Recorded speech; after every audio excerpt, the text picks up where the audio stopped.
Hello everyone. Having experienced a closed and open beta, I wanted to take this time to voice some of the things I enjoyed, some of the happy additions, and some of the concerns I do have. This is a beta, however, I do see some things I think could be improved later down the line that would just improve the overall gameplay experience. However, this is just my opinion. That being said, I broke the video down into sections, so if there is a specific topic that you want to hear, you can feel free to go ahead and skip ahead. I thought this game was visually just stunning. That it actually felt very alive, from pollen flying around. At one point I had a bee flying past my head, deer running around. There's definitely a lot to see. Visually they did a very nice job. I thought the control points were also a very nice touch. Hopefully they look into the boxes and will continue to scale those the loot from those boxes to your level to stay relevant. The menu, for the most part, does look nice. It does feel a little cluttered in certain parts, specifically the share button for your sharing weapons. It takes like 4 or 5 different actions just to actually complete that task. But for the most part, I feel pretty happy with it. The weapons have a nice feel and sound to them. I feel as if there is a lot to choose from. On the other hand, I felt as though the assault rifle perk, the main perk, was a little lackluster compared to some of the others when it came to PvP. Although in PvE is very nice against some red bars. But in PvP, with armor very much outweighing health, I just don't see as much of a use for it when you compare them to other weapon classes' main talents. Having weapon mods that don't take up any inventory space is definitely fantastic. I love that from this version. But them coming with negative effects, I'm not quite sure how I feel about that.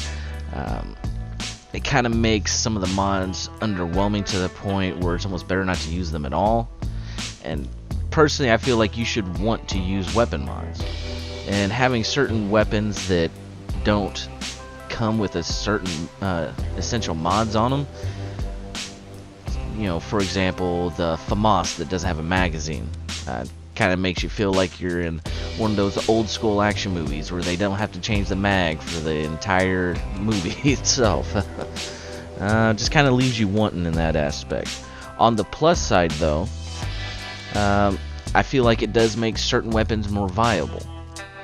Instead of just focusing on which weapon does the most damage, you're also going to have to take into account which weapons can have certain mods, so make other weapons viable. If one weapon can't have a specific, sight, muzzle, undergrip, and mag attachment, that's probably going to put it up a little bit more, seeing as how you can get altogether plus like 60% critical hit damage versus one that does high damage but can't get any critical hit damage.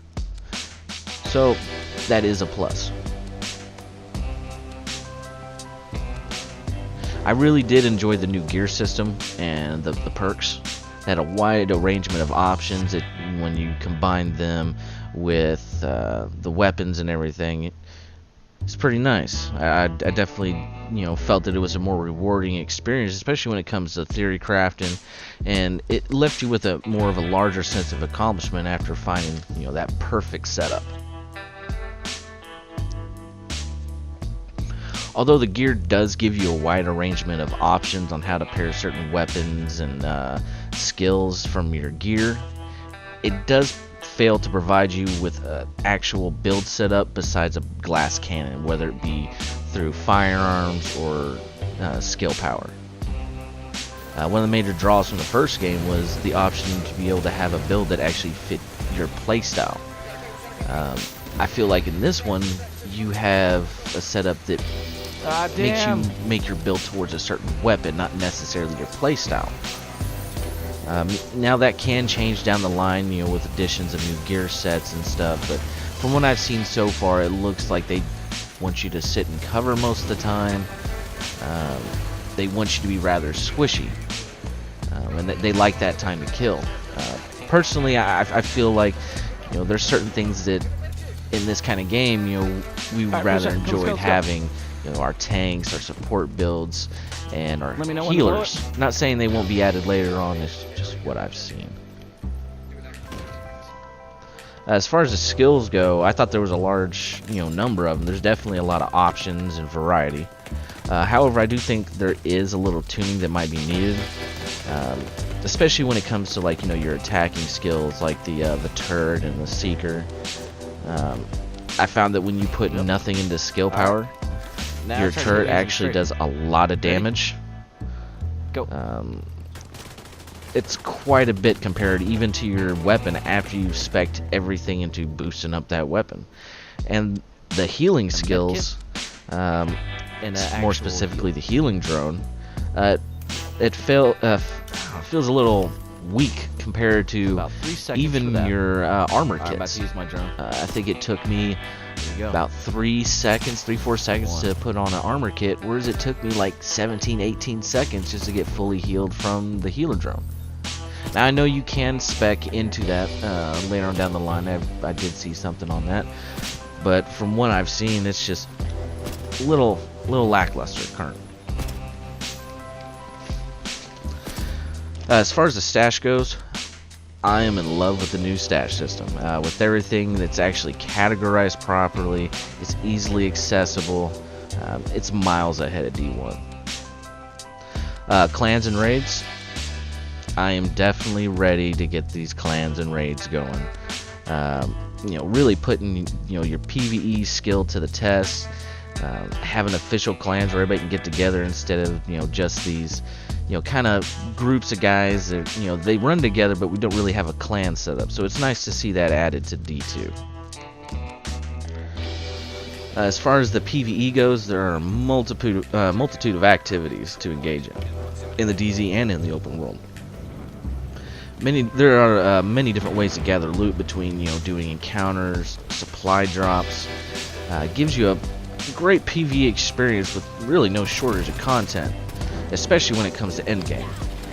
I do, however, think that currently the NPCs have a bit too high a damage. Like the red bars are a little bit too high than what you would expect. But overall I'm pretty happy with it.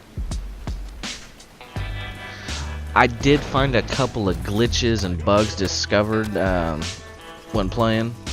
I found a problem when opening the caches in the DZ and the supply drops. Sometimes you'd get hit with something or shot at, and you would just freeze in place and not be able to do a thing, and then you would just end up dying. There's also a very, very distracting yellow illumination when you're manhunt. I'd really love to see that removed. Me personally, I do not like that. Some may like it. Get him. You got him. I'm not gonna down you for liking it, but personally I don't. The PvP, I do like the new Dark Zones. Very open. There's a lot of stuff to do. There's just a lot in there. The DZ perks were also a very nice touch. Fuck yeah. Although, back to what I was saying earlier, with the build diversity, I feel like it's a bit of a too fast of a time to kill. Back up. Overpowered skills. It can make the fight last way too long sometimes, with everybody hiding in cover, where people don't really rush or flank, and it can sometimes make for a kind of a boring experience. I don't really have any issues with the conflict maps, but it's having basically the same issues as the DZ. But that's really all I can say as far as conflict. I have no problems with conflict. Overall, I did enjoy the game. I think it has a lot of potential. It's already pretty good. I really don't have that many problems with it aside from the things I mentioned, but I'm very happy with it, and I'm excited to see where the game goes in the future. I think it's going to have a growing player base, and the exclusion of game chat between rogues and non-rogue agents, it definitely leaves a lot less toxicity in the game. And personally, I really can't wait for launch. So, that's all I had to say for now, and I hope to see you all there. And leave me a comment down below. Let me hear your thoughts and opinions. And while you're there, go ahead and hit that like button, hit that subscribe button.